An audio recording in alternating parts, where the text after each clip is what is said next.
اعوذ باللہ من الشیطان الرجیم بسم اللہ الرحمن الرحیم رب اشرح لی صدری ویسر لی امری واحلل عقدۃ من لسانی یفقہوا قولی واجعل لی وزیرا من اہلی رب زدنی علما رب زدنی علما رب زدنی علما آمین۔ بسم اللہ الرحمن الرحیم۔ سورہ انفطار۔ انفطار کا مطلب ہے پھاڑ دینے والی، یہ بھی قیامت کا ایک اصطلاحی نام ہے۔ افطار آپ پڑھتے ہیں، فاتور آپ پڑھتے ہیں، فاتر اللہ کا نام ہے، فاتر السماوات والارض۔ تو فاتورا اس کا مطلب ہوتا ہے فاتورا، کاٹنا، کھولنا، پھاڑنا، الگ کرنا۔ افطار کو افطار اسی لیے کہتے ہیں کہ وہ ہمیں روزے کی حالت سے جدا کر دیتا ہے، الگ کر دیتا ہے، کاٹ دیتا ہے۔ تو انفطار اسی سے ہے۔ الانفطار اسم ہے اور انفطارت فعل ہے، جس طرح تکبیر اسم تھا اور کبیرت فعل تھا۔ انفطار کا مطلب ہے پھاڑ دینے والی، کاٹ دینے والی۔ قیامت، قیامت کے اصطلاحی نام ہے۔ جب قیامت آئے گی تو سب کچھ پھٹ جائے گا، کٹ جائے گا، ٹوٹ جائے گا، تباہ ہو جائے گا۔ تو یہ اسی وجہ سے قیامت کا نام ہے۔ اس سورہ کا توقیفی نمبر بھی 82 ہے اور نزولی نمبر بھی 82 ہے، یعنی کہ پہلے 3-4 سالوں کی ہی صورت ہے یہ۔ موضوع کیا ہے؟ قیامت۔ اللہ فرماتے ہیں اذا السماء فطرت، اور جب آسمان پھٹ جائے گا۔ وَإِذَا الْكَوَاكِبُ انتثرت، اور ستارے بکھر جائیں گے۔ تاثارا سے ہے بکھرنا، پھیل جانا۔ انتشار بھی ہوتا ہے اور انتصار بھی ہوتا ہے، دونوں کا معنی پھیل جانا ہی ہے، بکھر جانا ہے۔ لیکن انتشار میں بدنظمی کا موضوع معنی پایا جاتا ہے اور انتصار میں تباہی کا معنی پایا جاتا ہے۔ تو چیزیں ٹوٹ کر بکھر جائیں گی، سب کچھ تباہ ہو جائے گا، ٹوٹ جائے گا، بکھر جائے گا۔ تو ستارے ٹوٹیں گے اور اپنی جگہ چھوڑ دیں گے، کیونکہ یہ سارا جو سسٹم ہے، یہ جو اللہ کے حکم سے ایک توازن کے ساتھ قائم ہے، وہ توازن ختم ہو جائے گا اور پوری کائنات بکھر جائے گی، ٹوٹ جائے گی، تباہ ہو جائے گی۔ اور اذا جب البحار، بحر کی جمع ہے سمندر، فجرت پھاڑ دیے جائیں گے۔ فاجرہ کا مطلب ہوتا ہے نا کاٹنا، پھاڑنا۔ فجر کو فجر اسی لیے کہتے ہیں کہ اندھیرے کی چادر کو کاٹ کر صبح کی روشنی طلوع ہوتی۔ آپ نے نہروں کے لیے پڑھا ہے تو فجرونہا،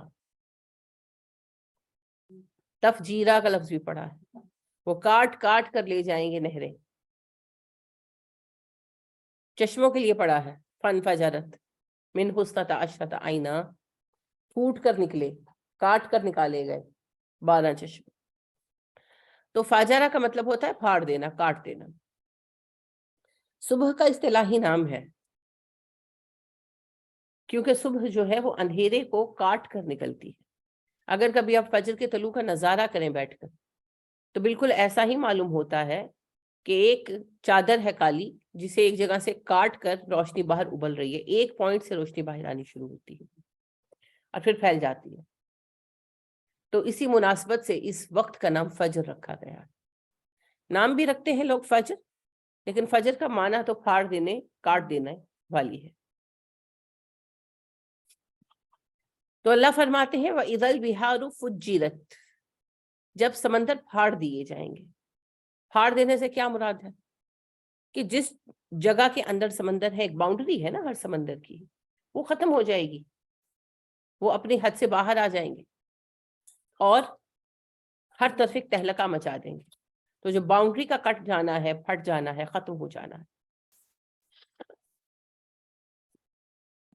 یہاں وہی مراد ہے اس سے۔ اور اذا جب القبور، قبریں، سیرت کھول دی جائیں گی۔ بعض اصل میں ہوتا ہے اٹھانا، کھڑا کرنا، تو قبریں نئے سرے سے پیدا کر دی جائیں گی، مردوں کو اٹھا دیا جائے گا، قبریں تو نہیں نا اٹھائی جائیں گی۔ تو قبریں کھولی جائیں گی اور مردے کھڑے کر دیے جائیں گے۔ اب یہ پہلا جو بیان ہے پہلی 3 آیتوں میں، یہ اینڈ آف ٹائم کا ہے، جب اللہ سبحانہ و تعالیٰ فیصلہ فرما لیں گے کہ دنیا ختم ہو جائے اور فرشتے کو حکم دیں گے کہ وہ سور پھونکے، اور وہ سور پھونکے گا تو اس کی آواز کی شدت سے آسمان پھٹ جائے گا، اس کے سارے دروازے کھل جائیں گے، فرشتے بھی بے قرار ہوں گے، یہ نہیں کہ فرشتے نہیں ہوں گے، وہ بھی بے قرار ہوں گے۔ صرف 4 لوگ اس کے اثر سے بچیں گے، 4 بڑے فرشتے جنہیں بعد میں اللہ اپنے حکم سے موت دیں گے۔ ہر کوئی اس کے اثر سے بے قرار ہوگا، اس میں فرشتے بھی شامل ہیں۔ لہٰذا آسمان کے دروازے بھی کھول دیے جائیں گے، فرشتے بھی بے قرار ہو کر ادھر ادھر پھرنے لگیں گے، انسان تو ہوں گے ہی، جنات بھی، تمام مخلوقات۔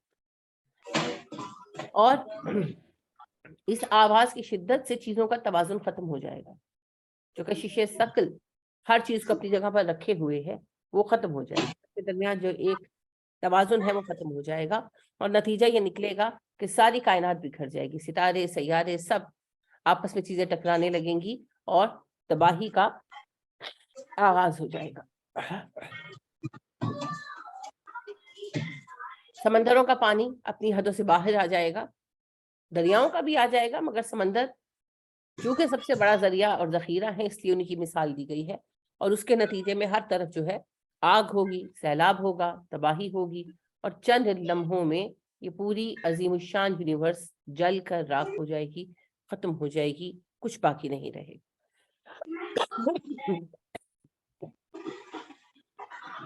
اس کے بعد اللہ سبحانہ و تعالیٰ اپنے حکم سے ان 4 عظیم فرشتوں کو بھی موت دے دیں گے، اور دنیا میں سب کچھ ختم ہو جائے گا، اور جیسا کہ نبی کریم صلی اللہ علیہ وسلم نے فرمایا، صرف اللہ کریم باقی رہیں گے، کوئی باقی نہیں رہے گا، اور دنیا اسی حالت پر آ جائے گی جس حالت میں تھی یونیورس کی پیدائش سے پہلے، کہ صرف اللہ ہوں گے۔ پھر جب اللہ چاہیں گے، کب چاہیں گے ہم کچھ نہیں جانتے، جب اللہ چاہیں گے کہ اب حساب کیا جائے تو اللہ وہ باجا پیدا فرمائیں گے، اور اسے بجانے والا فرشتہ بھی پیدا فرمائیں گے، تو وہ پھونکے گا اور ہر چیز ریکریٹ ہوگی، یہ پوری یونیورس ریکریٹ ہوگی جی، اسی شکل پر آپ یونیورس کو دیکھیں، زمین بنے گی، آسمان بنے گا، سب کچھ بنے گا۔ جب سب کچھ بن چکے گا آخر میں انسان بنیں گے، ویسے بھی انسانوں کی پیدائش آخری تخلیق تھی، سب کچھ پہلے بن چکا، تو آخر میں انسان اٹھائے جائیں گے۔ نبی کریم صلی اللہ علیہ وسلم فرماتے ہیں کہ سب سے پہلے ابراہیم علیہ السلام اٹھائے جائیں گے قبر سے، اور اس کے بعد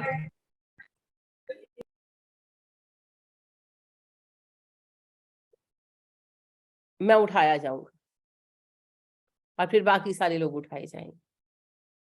کس حالت میں اٹھائے جائیں گے؟ سب بے لباس، غیر ختنہ شدہ۔ اما عائشہ صدیقہ رضی اللہ تعالیٰ عنہ فرماتی ہیں نبی کریم صلی اللہ علیہ وسلم نے فرمایا سب لوگ اپنی قبروں سے بے لباس اٹھیں گے، بے ختنہ شدہ اٹھیں گے۔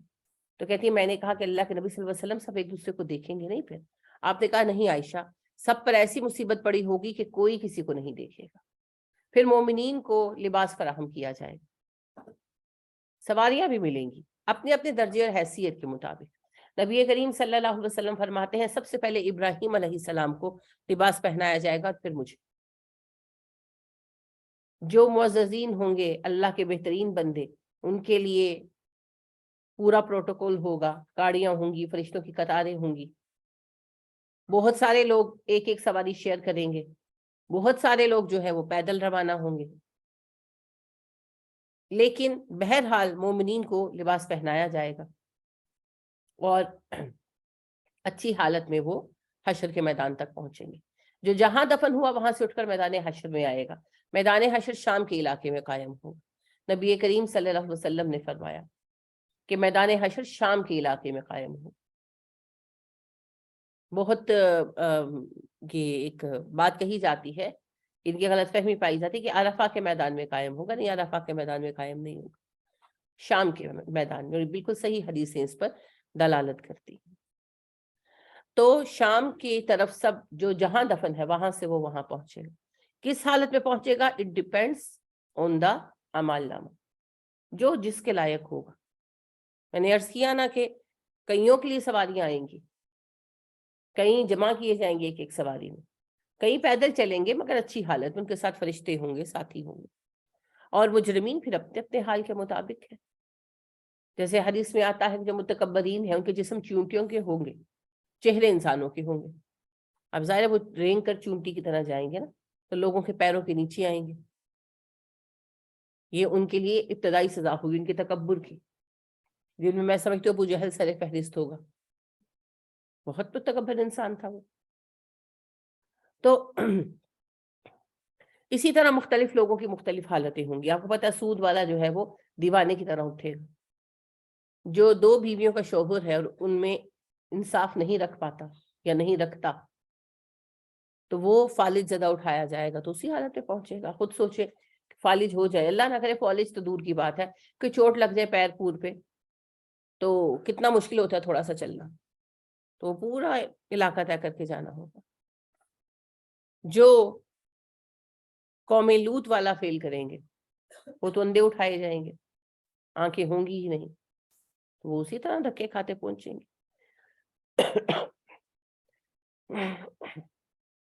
تو حشر کے دن میں سب کی حالت الگ الگ ہوگی۔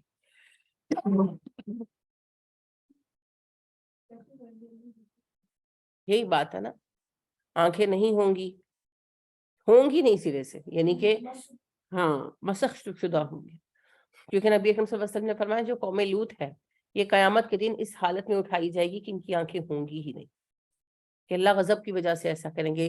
اگر آپ کو یاد ہو تو جبرائیل علیہ السلام نے پر مارا تھا جن سے ان کی آنکھیں جاتی رہی تھی، ساری قوم کی بیک وقت، اور پھر ایک ایسی چیخ بلند کی جبرائیل علیہ السلام نے جس سے ان کے دل پھٹ گئے۔ پھر جبرائیل علیہ السلام نے ان کی بستیاں پروں پر لے کر الٹ دی، پھر ان پر پتھروں کی بارش ہوئی اور انہیں زمین میں دھسا دیا۔ اتنے عذاب ایک قوم پر ایک وقت میں کبھی نہیں آئے۔ اور آج آپ دیکھیں کہ ٹرانسجینڈر لا کے نام پر یہ ہومو سیکشوالٹی کی راہ بھی ہموار کر دی گئی، اور 4 دن شور رہا، آپ سب ٹھنڈے بیٹھے، سب ٹھنڈے بیٹھے ہیں، کچھ بھی نہیں ہوا اس قانون کا۔ وہ پاس ہو چکا ہے، نافذ بھی ہو جائے گا، بلکہ ہو چکا ہے، لوگوں کے حوصلے بڑھ گئے۔ تو آپ صلی اللہ علیہ وسلم نے فرمایا جو بھی قوم لوط والا فیل کرے گا وہ قوم لوط ہی میں اٹھے گا، وہ ہم میں نہیں اٹھے گا۔ تو قوم لوط میں جو بھی اٹھیں گے وہ سارے اس حالت میں اٹھیں گے کہ ان کی آنکھیں ہوں گی ہی نہیں۔ پھر اللہ معاف فرمائے، آپ کو پتا ہے جو دین میں ہیلا سازی کریں گے وہ بندر بنا کے اٹھائے جائیں گے، وہ سارا گروہ وہ اکٹھا ہوگا سبت والوں کے ساتھ، تو بہت سارے لوگ ہوں گے کہ ان کے چہرے بندروں کے ہوں گے، سوروں کے ہوں گے، انا للہ و انا الیہ راجعون۔ اور ایک گروہ وہ ہوگا جو مسلسل دین کا انکار کرتا رہا، منہ پھیرتا رہا دین سے، بطور سزا ان کے چہرے الٹ دیے جائیں گے، یعنی کہ کمر کی طرف آ جائیں گے۔ تو انا للہ و انا الیہ راجعون، آپ سوچیں کہ کتنا مشکل ہوگا ان کے لیے بھی، لیکن اسی طرح ہوگا۔ تو قیامت کے دن اس وقت ہی حالتیں ظاہر ہو جائیں گی کہ کون کس حال کو پہنچنے والا ہے۔ تو یہ جو سفر ہے یہ آسان نہیں ہوگا، لہٰذا سب اٹھیں گے اور پہنچیں گے حشر کے میدان میں۔ حشر کے میدان میں بھی 2 حصے ہوں گے جی، ایک ہوگا مومنین اور معززین کے لیے، وہاں پراپر بیٹھنے کی آرام گاہ بنائی گئی ہوگی، نشستیں لگائی گئی ہوں گی، ارینجمنٹس کیے گئے ہوں گے، سائے ہوں گے، سکون ہوگا، آرام سے مومنین بیٹھیں گے اپنی اپنی حیثیت کے مطابق۔ نبی کریم صلی اللہ علیہ وسلم فرماتے ہیں کہ ابراہیم علیہ السلام کا جو تخت ہے وہ اللہ سبحانہ و تعالیٰ کی، ان کی چیئر جو ہے اللہ کے تخت کے دائیں طرف لگائی جائے گی، اور میری کرسی اللہ کے عرش کے پائے کے پاس لگائی جائے گی۔ تو سب انبیاء جو ہیں ماشاءاللہ، انبیاء کرام علیہ السلام اپنی اپنی حیثیت کے مطابق ان کی نشستیں ہوں گی۔ پھر مومنوں کا بھی یہی معاملہ ہے، جو جس مرتبے کا ہے، کیٹیگریز ہوں گی نا، لیکن حال سب کا ہی اچھا ہوگا۔ عامت المسلمین اور عامت المؤمنین بھی اچھی ہی حالت میں،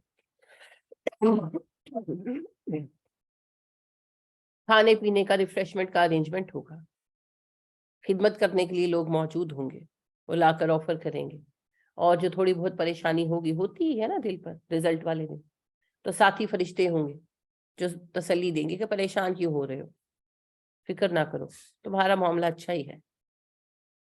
اور وہ جو وقت ہے، نبی کریم صلی اللہ علیہ وسلم فرماتے ہیں قیامت کا 50,000 سالہ طویل دن مومنوں کے لیے 2 نمازوں کے درمیانی وقفے کے برابر ہوگا، یعنی کہ 5 گھنٹوں کے برابر۔ اس دوران میں بھی آرام سے ایک دوسرے سے بات چیت کرتے رہیں گے۔ آپ قرآن میں کئی بیانات پڑھ چکے ہیں، باتیں کریں گے نا مومن کی، دیکھو آج یہ ذلیل ہو رہے ہیں، فلانا کہاں ہے ان میں۔ بعض ایسے بھی ہوں گے جو جا کر ملیں گے کافروں سے کہ دیکھا کتنا تم نے ہمیں ستایا، کتنا مذاق اڑایا، آج دیکھ لو سارے وعدے پورے ہو گئے۔ تو آپس میں ملتے جلتے ایک دوسرے سے بات کرتے نکل جائے گا۔ آپ کسی ایسی پارٹی میں شریک ہوں جہاں آپ کے بہت سارے جاننے والے ہوں اور 3-4 گھنٹے کی پارٹی ہو، تو سب سے ملنے ملانے میں وقت نکل جاتا ہے، پتہ ہی نہیں چلتا۔ تو یہی معاملہ ہوگا، کچھ تو ساتھی ہوں گے اپنے اور کچھ جو ساتھی نہیں ہوں گے۔ یعنی اگر آپ کسی ایسی جگہ پہنچیں جہاں آپ کو پتا ہو کہ یہاں صحابہ ہیں یا انبیاء کرام ہیں، تو ان سے کون ملنے نہیں جائے گا، ہے نا؟ تو ان کو ملنے میں یا ان کو دیکھنے میں کہ اچھا موسیٰ کون ہے، عیسیٰ کون ہے، نبی صلی اللہ علیہ وسلم کون ہے، اچھا ابو بکر کون سے ہیں، اسی میں ہی ٹائم نکل جانا ہے۔ اور جینونلی ایسا ہوگا، حتیٰ کہ ایک حدیث میں آتا ہے کہ لوگ ایک دوسرے کو انوائٹ کریں گے کہ سر میرے گھر آئیے گا، جنت میں نا میرے گھر آئیے گا، میرے گھر آئیے گا۔ تو اس میں ہی جو ہے وعدے وعیدوں میں ایک دوسرے سے ملنے ملانے میں ہی وہ ٹائم نکل جائے گا انشاءاللہ۔ تو وہ مومنوں کے لیے خیر کا وقت ہوگا، پھر خواہ وہ کتنے ہی ادنا درجے کا مومن کیوں نہ ہو انشاءاللہ۔ اور جو گنہگار ہیں، کفار ہیں، مشرک ہیں، ان کے لیے یہ دن عذاب اور سختی کا دن ہوگا، کیونکہ ہر کوئی اپنی اپنی تکلیف میں ہوگا نا۔ جہنم کے کنارے ان سب کو بٹھا دیا جائے گا اور یہ اس دن کی سزائیں بھی کاٹ رہے ہوں گے، تو لہٰذا پھر یہ ان سزاؤں میں مبتلا ہوں۔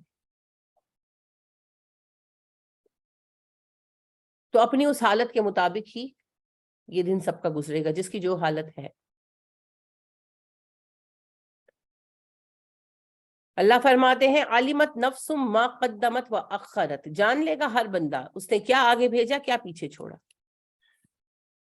سادہ سی بات ہے، اعمال نامے کیا ہیں سب کو پتہ لگ جائے گا۔ جب اعمال نامے ہاتھ میں آئیں گے سب کو سب پتہ لگ جائے گا، کوئی غلط فہمی ہے، کوئی خوش فہمی ہے تو وہ ختم ہو جائے گی، ہاتھ میں آ جائیں گے اعمال نامے۔ یا ایھا الانسان، اے انسان، ماں کس چیز نے غرہ کا تجھے دھوکے میں ڈالا، بربی کا تیرے رب کی طرف سے، الکریم جو بہت عزت والا ہے۔ اے انسان تجھے کس چیز نے دھوکے میں ڈالا، تیرے اس رب کے بارے میں جو بہت کریم ہے۔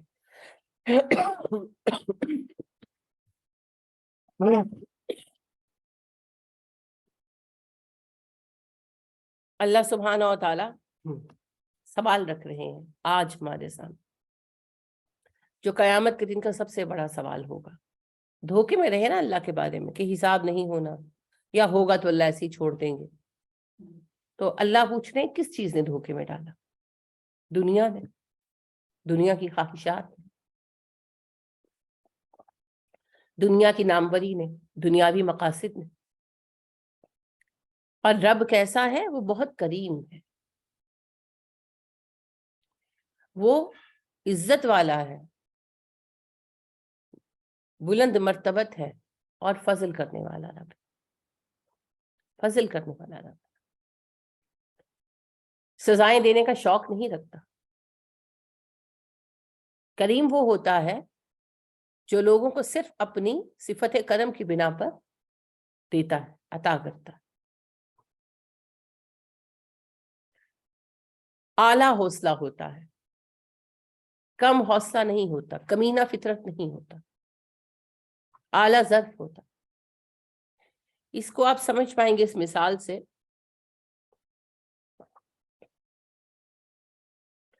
اس رب کریم کے ایک کریم بندے ہمارے پیارے نبی حضرت محمد صلی اللہ علیہ وسلم جب کوہ صفا پر بیٹھے اور سارا مکہ بطور مجرم سامنے کھڑا تھا، اور آپ نے پوچھا آج مجھ سے کیا توقع رکھتے ہو؟ تو انہوں نے کہا انتا اخن کریم و ابن اخن کریم، آپ ہمارے کریم بھائی اور کریم بھتیجے ہیں۔ تو پھر آپ نے کہا لا تثریب علیکم اليوم، آج میں تم سے کچھ نہیں پوچھوں گا بھی نہیں، جاؤ، یو آر فری۔ یہ ہے کرم، اعلیٰ حوصلہ ہونا۔ تو ہمارا رب بھی کریم ہے، اس رب کریم کے کرم کے باوجود جو جہنم میں جائیں گے، سوچیں کہ پھر وہ اپنے اوپر کتنا ظلم کر چکے، کیونکہ بیسیکلی وہ رب کریم ہے، وہ بچانے ہی کے راستے ڈھونڈے گا نا۔ کتنی حدیث سے آپ اس پر پڑھ چکے ہیں۔ تو ایک حدیث میں آتا ہے کہ ایک دیہاتی صاحب آئے اور انہوں نے کہا اللہ کہ رسول صلی اللہ علیہ وسلم قیامت کے دن حساب کون لے گا؟ آپ نے کہا اللہ۔ تو وہ مسکرا دیے۔ تو آپ نے فرمایا آپ کیوں مسکرائے اس بات پر؟ انہوں نے کہا کہ جی میرا یہ مشاہدہ ہے کہ جب کوئی بخیل اور کمینہ فطرت آدمی حساب لیتا ہے تو بہت سخت حساب لیتا ہے، مگر جب ایک فیاض اور کریم انسان حساب لیتا ہے تو نرم حساب لیتا ہے۔ تو اللہ اگر لیں گے حساب تو وہ تو کریم ہے، تو وہ آسانی فرمائیں گے۔ اسی بات کو سوچ کر میں مسکرایا، اس سے زن ہے ان کا۔ تو اللہ کریم ہے، بیسیکلی اللہ کسی کو جہنم میں ڈالنا نہیں چاہتے۔ اللہ خود کہتے بھی ہیں نا میں تمہیں جہنم میں ڈال کر کیا کروں گا؟ تو اللہ کو کوئی نفع یا کوئی فائدہ نہیں ہے، کوئی مقصد نہیں ہے، مگر اللہ کی صفت کرم کے باوجود جو جہنم میں جائیں گے تو سوچنے کی بات ہے نا کہ کس درجے کے مجرم ہوں گے۔ لہٰذا اللہ کہتے ہیں اے انسان، تجھے کس چیز نے تیرے رب کے بارے میں دھوکے میں ڈالے رکھا؟ حالانکہ تیرا رب تو کریم ہے، وہ تو اپنی صفت کرم کو کام میں لا کر تم سب کو معاف کر دینا چاہتا ہے۔ الذی، وہ رب جس نے خلقہ کا تجھے پیدا کیا، فسوا کا درست کیا تجھے، فعدلک اور تجھے برابر کیا، توازن دیا۔ اللہ ہی نے پیدا کیا، ہم اللہ کی تخلیق ہے، اس کی کریشن، پھر اسی کے ساتھ بغاوت کیوں؟ اسی نے درست کیا، یعنی شکل صورت اعضاء اس نے بنائے،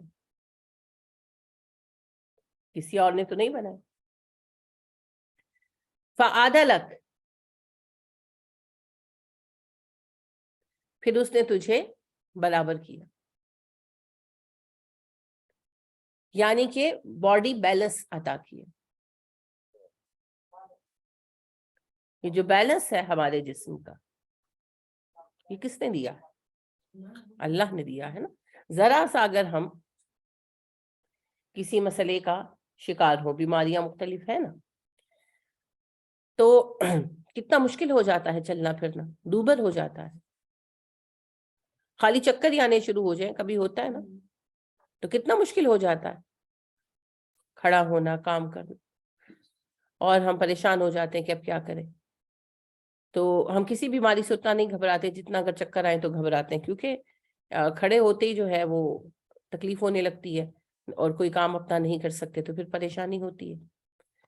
اب اللہ سبحانہ و تعالیٰ نے ہمارے جسم کو برابر بنایا ہے۔ بعض لوگ اللہ کے حکم سے ان کی آزمائش ہوتی ہے، وہ بیچارے ڈیفارمڈ ہوتے ہیں، کوئی پیر چھوٹا ہے یا کچھ ایسا، تو آپ دیکھیں ساری عمر نارمل زندگی تو نہیں گزار سکتے نا، دقت رہتی ہے ان کو۔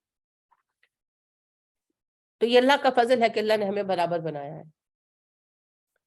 اور ایک پورا توازن ہے ہمارا۔ کیسے آرام سے ہم دو پیروں پر بھاگتے پھرتے ہیں، جو چار پیروں والے ہیں وہ چل سکتے ہیں، دو پر نہیں چل سکتے نا کسی صورت، حالانکہ ہم سے زیادہ طاقتور، ہمیں اللہ نے دو پیروں پر دوڑا دیا۔ کیسا خوبصورت یہ بیلنس اللہ کریم نے رکھا۔ تو وہی اللہ فرما دیں کہ ہم نے تمہیں پیدا کیا، تمہارے اعضاء سوارے اور تمہاری باڈی کا بیلنس بنایا، تمہیں توازن عطا کیا، جس کی وجہ سے تم لوگ اپنی زندگی بھاگ دوڑ کر گزارتے ہو۔ فی ای صورت ما شاء رکبک، اور پھر جس شکل میں چاہا تجھے جوڑ دیا۔ رکبہ، راکف با سے ہے، راکبہ ہوتا ہے جوڑنا، اکٹھا کرنا،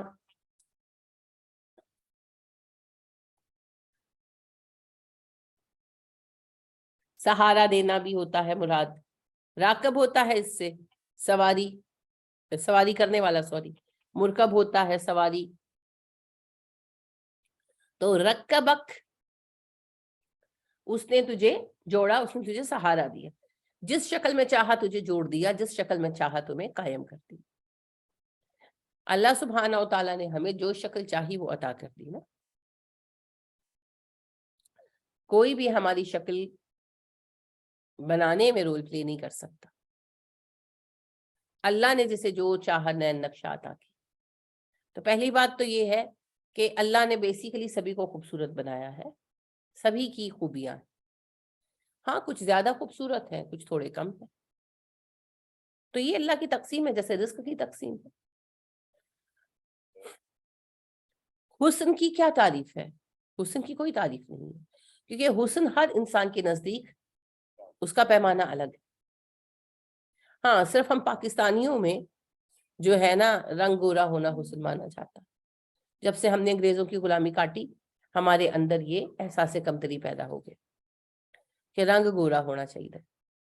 لہٰذا دنیا بھر میں سب سے زیادہ وائٹننگ کریمیں ہمارے یہاں بکتی ہیں. آپ کو پتا وائٹننگ کریم میں کیا استعمال ہوتا ہے؟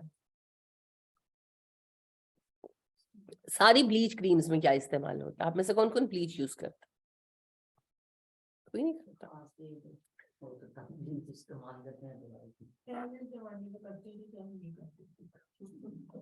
مرکری یوز ہوتا ہے جس میں مرکری، پارا.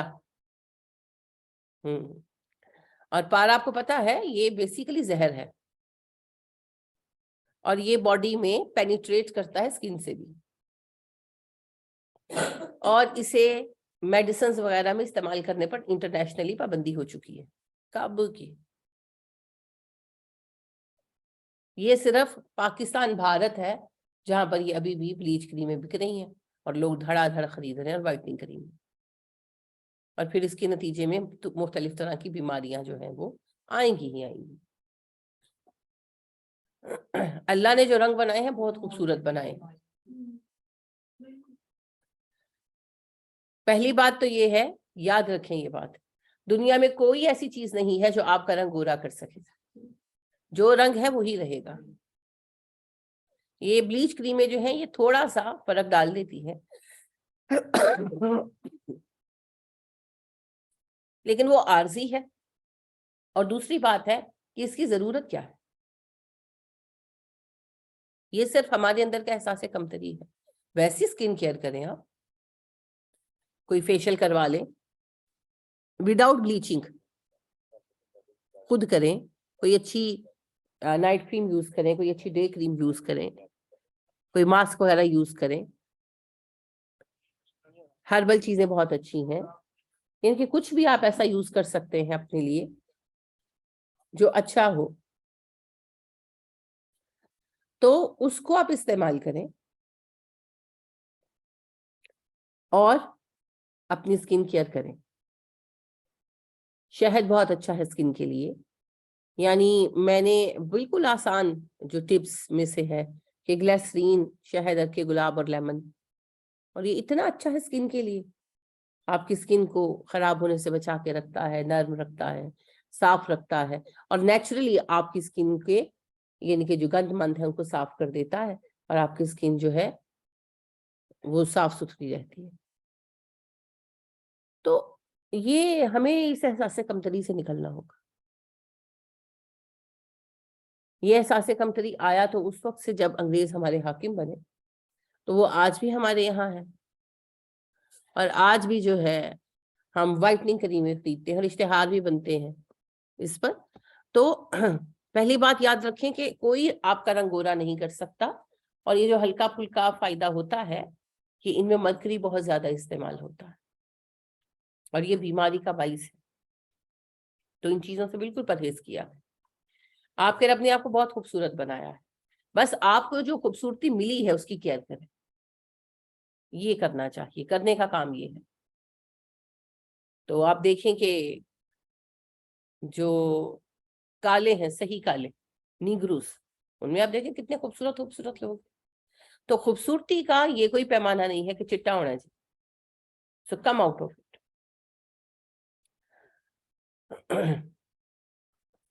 اور ہمارے رب نے ہمیں جیسا بنایا ہے بہت اچھا بنایا ہے. ہاں جو آپ کی فیچرز ہیں, جو آپ کی اسکن ہے, اس کی ویسے حفاظت کر لیں, وہی بات ہے.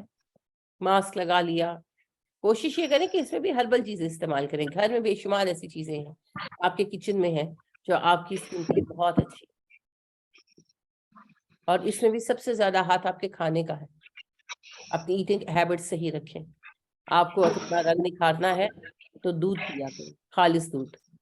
ہاں, یہ ڈبوں کا دودھ نہیں, دودھ نکلوائیں پھر اس کو پیئیں. سب سے اچھا تو یہ ہے کہ دودھ کو دوہنے کے بعد یعنی کہ چو کر ڈائریکٹ پیا جائے, گرم کیے بغیر. اب وہ تو نہیں اویلیبل, مجبوری ہے. ابھی اس وقت میں جو کام کرنے چاہیے نا, ان کے کچھ میں سمجھتی ہوں جیسے 3-4 فیملیز کو مل کر ایک گائے لے لینی چاہیے اور رکھ لینی چاہیے, کیونکہ یہ بے حیا لوگ گایوں کو تو انہوں نے ٹیکے لگائے ہوتے ہیں نا. جانور کے ساتھ تو ظلم ہے سو ہے, ہمارے ساتھ بھی تو ظلم ہی ہے. تو وہ دودھ تو خود بیماریوں کا جو ہے وہ سبب ہے. پھر اس کے اوپر ہم ظاہر ہے وہ تو ہم نے کرنا ہے کہ لانا ہے, اس کو ابالنا ہے اور پھر دال نکال کے فریزر میں رکھ دینی ہے. وہ ہم سب کا طریقہ ہے, پھر اسے فریزر میں رکھ دینا. خیر نفع تو رہتا ہے مگر کم ہو جاتا ہے, وہ اس کے سارے آئلز نکل جاتے ہیں سب کچھ. سب سے اچھا دودھ صحت کے لیے جو آپ نے چویا اور پی لیا, سب سے اچھا. تو اگر آپ ایسا دودھ پئیں جس کو یہ ہو, گائے کا ہو, بکری کا ہو, جس کو جو سہولت, تو آپ 1 ہفتہ پہلے کی تصویر لیں اور پھر اس طرح دودھ پینا شروع کریں. 1 ہفتے بعد دیکھیں, آپ اپنی شکل کا جو ہے پتا ہوگا, لگے گا کہ کتنا فرق پڑا. سیریسلی.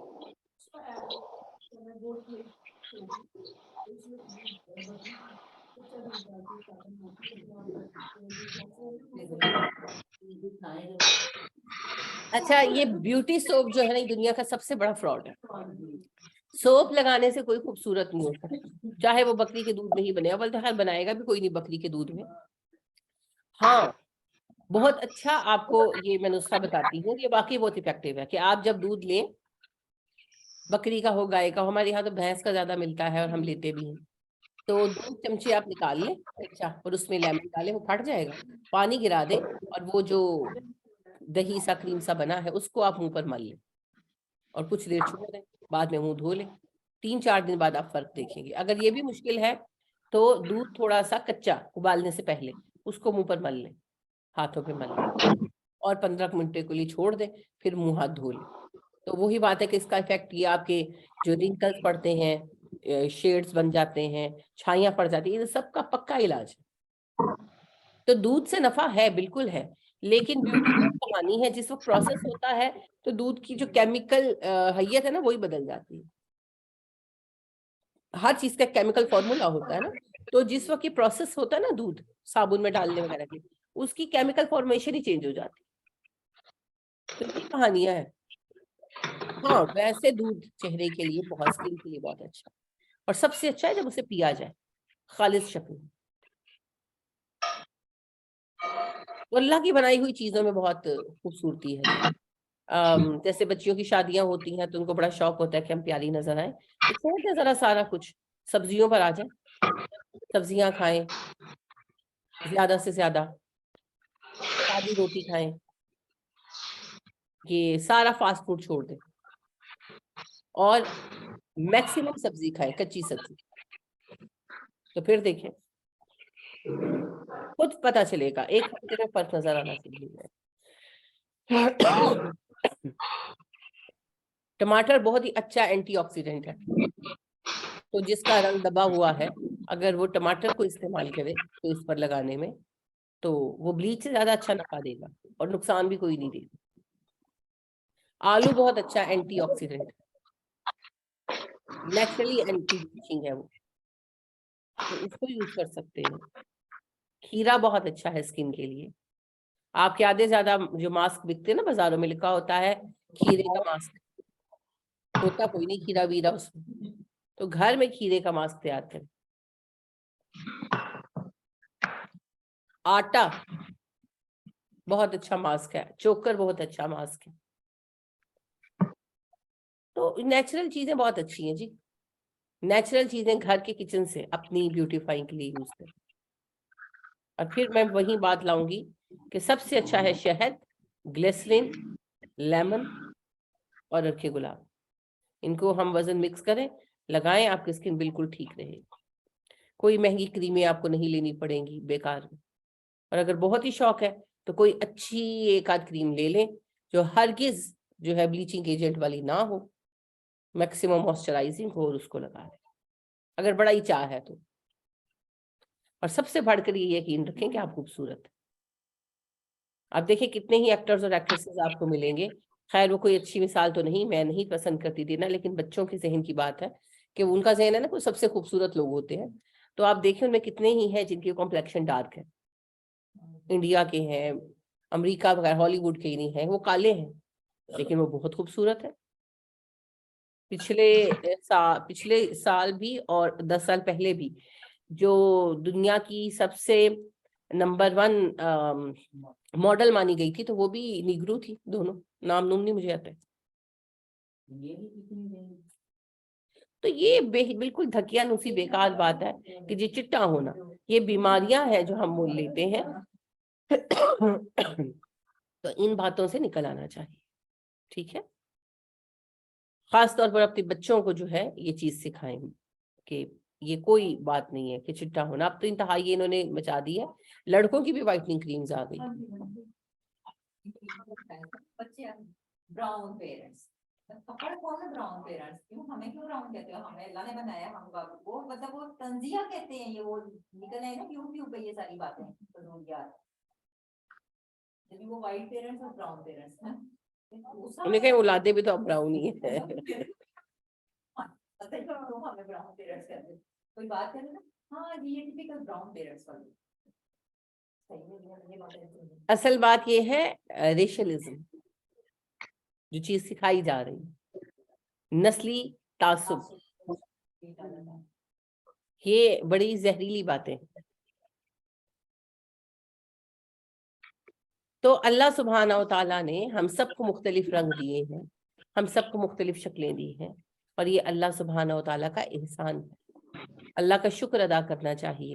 دنیا میں کئی انسان ہیں جو بیچارے ڈیفارم پیدا ہوتے ہیں، کسی کا کان نہیں، کسی کی آنکھ نہیں، کسی کا ناک نہیں، کوئی بیچارے جو ہیں وہ ٹرانسجینڈر پیدا ہو گئے کہ جڑے ہیں، سور تو نہیں ان کا، انسان ہے بیچارے. کسی کا بازو نہیں بنا، کسی کی ٹانگ نہیں بنی. ہم پر اللہ نے احسان کیا، پورا پیدا کیا، آنکھ ناک کان سب کچھ ہے، جینڈر وائز بھی ہم کمپلیٹ ہے. شکر الحمدللہ. مگر نہیں، وہ الحمدللہ کبھی منہ سے نہیں نکلتا. یہی غم رہتا ہے میرے بال چھوٹے ہیں، میرا رنگ کالا ہے، میری آنکھیں چھوٹی ہیں، میرا تو اپر لپ نظر نہیں آتا، میرے تو ہاتھوں کی انگلیاں موٹی ہیں، میرا تو جو ہے ٹانگیں موٹی موٹی ہیں، میں کتنا بھی ویٹ کم کر لوں میری ٹانگیں ہی موٹی رہتی ہیں. ہر کسی کو غم ہے، کوئی کتنا ہی اللہ کا نوازا ہوا بندہ ہو وہ روتا ہی رہتا ہے، کیونکہ ہمیں عادت ہی رونے کی پڑتی. تو سب سے پہلی شکر گزاری کی بات تو یہ ہے کہ اللہ نے ہمیں انسان پیدا کیا. پھر اس کے بعد یہ کہ اللہ نے ہمیں ڈیفارمڈ نہیں بنایا. اگر ہم ڈیفارمڈ ہوتے تو کیا کر لیتے؟ تو اسے سب کچھ دیا، سارے آزاد دیے الحمدللہ. پھر اس نے ہمیں ایک مکمل جینڈر میں پیدا کیا. اگر ہم بھی ہجڑے ہوتے تو ہم نے کیا کر لینا تھا؟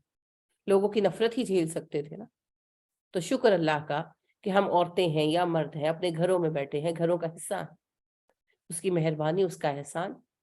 پھر اس کے بعد اس نے ہمیں عقل اور شعور کے ساتھ پیدا کیا. اگر دیوانہ اور مجنون پیدا کر دیتا تو کیا کر لیتے؟ اس کی مہربانی، اس کی عنایت. پھر اس نے ہمیں مسلمان پیدا کیا. جو کچھ بھی ہے امید تو ہے، توحید کی بنا پر بچنے کی امید تو ہے. اگر پیدا ہی ہندو ہوتے، پیدا ہی عیسائی ہوتے اور ساری زندگی اسلام پر توجہ ہی نہ دیتے اور ایسے ہی مر جاتے تو ہمیشہ کے جہنمی ہوتے. مسلمان گھرانوں میں پیدا تو ہوئے، یہ بھی اس کی مہربانی ہے. پھر اس نے ہمارے لیے رزق کے ذرائع کھولے، معزز طریقے سے رزق کماتے ہیں، کھاتے ہیں. الحمدللہ معزز گھرانوں میں پیدا ہو، یہ بھی اس کی مہربانی ہے، الحمدللہ۔ اللہ نے ہمیں اس لائق رکھا ہے کہ ہم کام کے لیے لوگوں کو رکھتے ہیں۔ اگر ہم کسی ایسے گھرانے میں پیدا ہوتی کہ جو اتنا مجبور ہوتے کہ بیٹیوں سے کام کرا رہے ہوتے تو پھر ہمیں بھی کرنا ہی پڑتا ہے، لوگوں کی چاکری بھی کرتے، باتیں بھی سنتے، مگر اس نے ہمیں اپر ہینڈ بنا دیا۔ ہمارا تو کوئی کمال نہیں ہے، اس کی مہربانی ہے۔ ہم سے زیادہ محنت کرتی ہیں وہ عورتیں جو گھروں میں کام کرتی، مگر پھر بھی لوگوں کی بات ہی سنتی ہے، اور زندگی مشکل ہونے کے باوجود کمتر حیثیت میں گزارتی ہے، حالانکہ بہت ساری چیزوں میں وہ ہم سے زیادہ اہل ہوتی ہیں، زیادہ کام کر سکتی ہیں، زیادہ سلیقے والی ہوتی ہیں، تو ہم لوگ آرام سے بیٹھے رہتے ہیں۔ کیا ہے یہ اللہ کا فیصلہ ہے، اللہ کا احسان، جسے ہم نے کبھی احسان مانا ہی نہیں، سمجھا ہی نہیں، کبھی اس کے لیے شکر ادا ہی نہیں کیا۔ پھر اس نے اتنے فتنوں کے زمانے میں ہمیں قرآن کو پڑھنے کی توفیق تو دی، بٹھایا تو صحیح قرآن پڑھنا، یہ بھی اس کی مہربانی، یہ بھی اس کا احسان ہے۔ کچھ نہ کچھ تو سمجھ آئے گی، کچھ نہ کچھ تو چینج آئے گا۔ چلو خود لائق نہ بھی ہوئے کسی تو قرآن ساتھ پڑھنے والے ساتھی تو سفارش کے لیے آئیں گے، تو یہ بھی اس کا بہت بڑا احسان ہے، بہت بڑا۔ لہٰذا اللہ کی نعمتوں کا شکر ادا کرنا چاہیے، مگر ہم سب کہیں نہ کہیں ناشکری میں پھنسے ہوئے، ہم سب کہیں نہ کہیں ناشکری کے مرتکب، تو اللہ کا شکر ادا کرنا چاہیے ان سب نعمتوں کے لیے جو اس نے ہمیں دی ہیں، اور وہ نعمتیں اتنی ہیں کہ ہم انہیں گن نہیں سکتے۔ کلا ہرگز نہیں، بلکہ تکذبون بالدین، تم تو بدلے کے دن کو جھٹلاتے ہو۔ یعنی اللہ کہہ رہے ہیں میں نے تمہیں پیدا کیا، تمہاری شکل بنائی، تمہیں جو ہے جس طرح کا چاہے شکل عطا کی، اور حسن و خوبصورتی عطا کی، سب کچھ دیا تمہیں۔ اس کے بعد تمہارا حال یہ ہے کہ بجائے شکر گزاری کرنے کے تم فیصلے کے دن کا انکار کرتے۔ یعنی کہ ہونا یہ چاہیے تھا کہ جس رب نے پیدا کیا، بنایا، ہم اس کی بندگی کریں، اس کی بات مانیں، لیکن ہمارا ایٹیٹیوڈ کیا ہے؟ انکار اور سرکشی۔ لہٰذا اللہ سبحانہ و تعالیٰ کہہ رہے ہیں کہ ان ساری نعمتوں کو نظر انداز کرتے ہوئے تم میری بات نہیں مانتے، تم ایمان نہیں لاتے، اور تم بدلے کے دن کا انکار کرتے۔ اب انکار کی آپ کو پتہ ہی ہے، دو شکلیں ہیں، یہ کہ صاف انکار کرنا، اور دوسرا جو ہمارا حال ہے کہ جب کوئی کہتا ہے کہ جی قیامت آئے گی، حساب ہوگا، ہاں جی بڑا بڑا سر ہلا دیتے، باقی کوئی سوچتا نہیں کہ قیامت آنی ہے، کوئی بھی نہیں سوچتا۔ اب یہ چھوٹی سی بات ہے، 200 روپے کلو گیس تھی یہ سردیاں جب شروع ہوئی، تو ابھی یہ پرسوں جب بریک ڈاؤن ہوا ہے منڈے کو، اس سے پہلے تک یعنی جمعے کو میں نے بھروایا سلنڈر تو 200 روپے، ٹھیک ہے، تو یہ منڈے کو بریک ڈاؤن ہوا ہے، کل گیس بھروائی ہے دوبارہ 250، ایک ساتھ 50 روپے انہوں نے بڑھا دیے، کیونکہ ان کو پتا ہے کہ اب لائٹ کا تو مسئلہ ہے، انہوں نے لینی ہے گیس، اب کہاں چلے جائیں؟ 2 دکانوں سے پتا کیا، اچھا اپنے اپنے ریٹ ہے سب کے، ایک کہنے لگا میں 230 دیتا ہوں لیکن میرے پاس گیس ختم ہوئی ہوئی، تو گیس چاہیے تھی، تو میرے میاں پھر دوسری دکان پر گئے تھے 250۔ آپ دیکھیں ایک ٹائم ان ون کو 50 روپے کون بڑھاتا ہے؟ اور اپنا بڑھایا نا، ایک نے 30 روپے بڑھایا، ایک نے 50 روپے بڑھایا، تو میں وہ سلنڈر میرا 1000 میں پورا ہوتا ہے، بھرتا ہے تو 1500 میں بھرا۔ دوسری بات یہ ہے، سب سے اہم بات یہ ہے، ہم تو افورڈ کر لیتے ہیں، جو بیچاری کام والیاں ہیں وہ بیچاری وہ کیا کرے گی؟ پھر وہ بیچاری لکڑیاں لاتی ہیں، وہ جلاتی ہیں، گیس کا بھی پھر بھی آ رہا ہے۔ ہم لوگوں کو فکر نہیں ہے نا آگے، دیکھیے کہاں ایسے ہوتا ہے کہ ایک چیز کے پیچھے پر کے جی 30 روپے 50 روپے بڑھا دیے جائے، اور پھر سبھی وہی کام ہے نیچے سے اوپر تک۔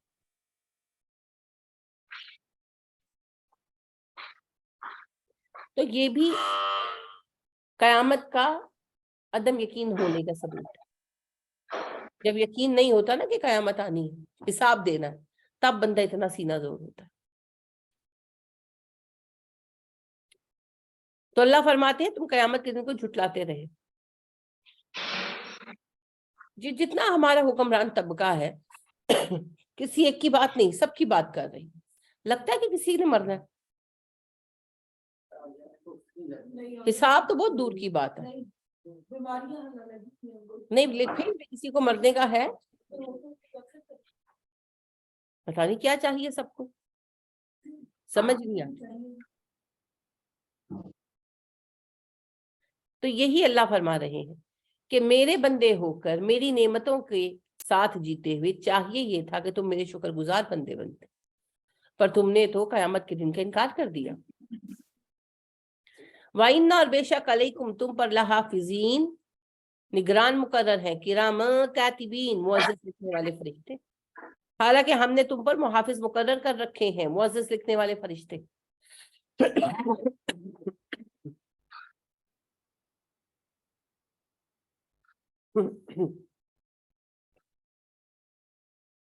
انسان کی فطرت ہے، انسان تنہا ہوتا ہے تو بعض اوقات برے کام کر بیٹھتا ہے یا بے وقوفانہ حرکتیں کرتا ہے، مگر اگر اس کے ساتھ کوئی ہو تو پھر وہ اچھا برتاؤ کرتا ہے، محتاط رویہ رکھتا ہے۔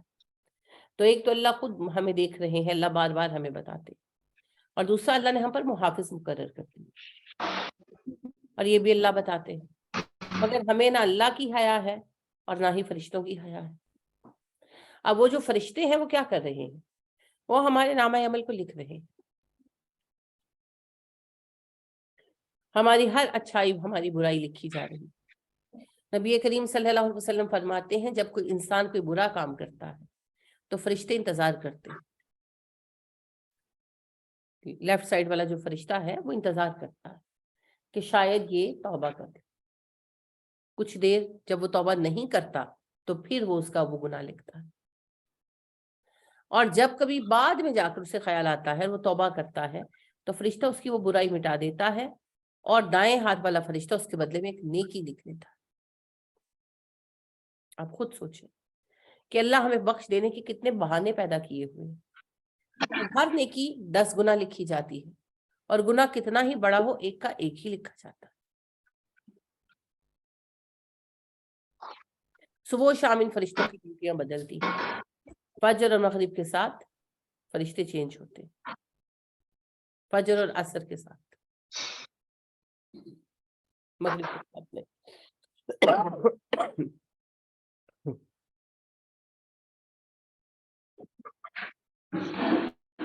تو نگران مقرر ہے، ہمارے اعمال نامے لکھے جا رہے ہیں، فائلز ہماری تیار ہوتی ہیں۔ یا لمونا وہ جانتے ہیں، ما تفعلون جو تم کرتے ہو، وہ جانتے ہیں جو کچھ تم کرتے ہو، یعنی جو ہمارے اعمال ہیں وہ فرشتے جانتے ہیں، نیتیں صرف اللہ جانتا ہے، اسی لیے ڈسیزن اللہ ہی کرے گا، کیونکہ اسے پتا ہے کس نے کیا کیا اور کیوں کیا۔ کیا کیا فرشتے بھی جانتے ہیں، لیکن کیوں کیا یہ نہیں جانتے، دلوں کے حال بس اللہ جانتا، لہٰذا وہی اجر دے گا ہر کسی کو اس کی نیت کے مطابق۔ انما الاعمال بالنیات،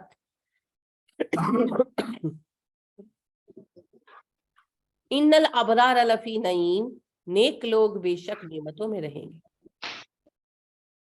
جو نیکوکار ہوں گے اللہ انہیں جنتوں میں بھیج دیں گے، اور جنتوں میں انہیں نعمتیں ملیں گی۔ وَإِنَّ الْفُجَّارَ لَفِي جَحِيمٍ، اور جو بدکار ہیں نافرمان ہیں وہ جہنمی ہوں گے، جہنم کی سزا پائیں گے۔ فجارہ سے ہے فجار جی، کو کاٹ دینے والا، اللہ کی حدود کو توڑ دینے والا، تو وہ جہنم میں ڈالے جائیں گے کیونکہ انہوں نے اللہ کی حدود کو توڑا۔ اس میں کافر بھی شامل ہو سکتے ہیں، وہ تو ہیں ہی، اور وہ مومن بھی جو اللہ کی حدوں کو چھوڑ۔ یصلونہا یوم الدین، اور جلیں گے اس جہنم میں قیامت کے دن، بدلے کے دن، فیصلے کے دن وہ جلائے جائیں گے جہنم۔ وما ہم نہیں ہے وہ عنہا بغائبین، اس میں سے غائب ہو جانے والے۔ یعنی جہنم میں ڈالے جائیں گے اور جہنم سے نکل جانے کی طاقت نہیں رکھیں گے، جہنم سے فرار کی راہ نہیں پائیں گے۔ اللہم انی اعوذ بک من عذاب النار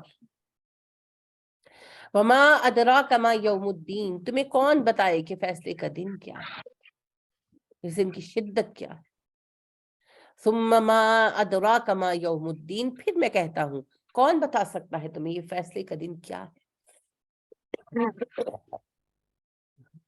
قیامت کی تو بات ہی الگ ہے جی۔ دنیا میں جو ہمارا رزلٹ کا دن ہوتا ہے تو کتنا ٹینشن کا دن ہوتا ہے، جو بچوں نے پیپر دیے ہوں 9th کے 10th کے، تو جس دن ان کا رزلٹ آنا ہو تو بچے ماں باپ کی بھی سٹی گم ہوئی ہوتی ہے، اور پھر جب رزلٹ آتا ہے اور پھر دیکھتے ہیں تو پھر حوصلہ ہوتا ہے یا نہیں ہوتا، جو بھی ہو تو پھر رزلٹ پر ہے۔ تو کس چیز کا رزلٹ ہے جی؟ کلاس کا، 9ویں کا، 10ویں کا؟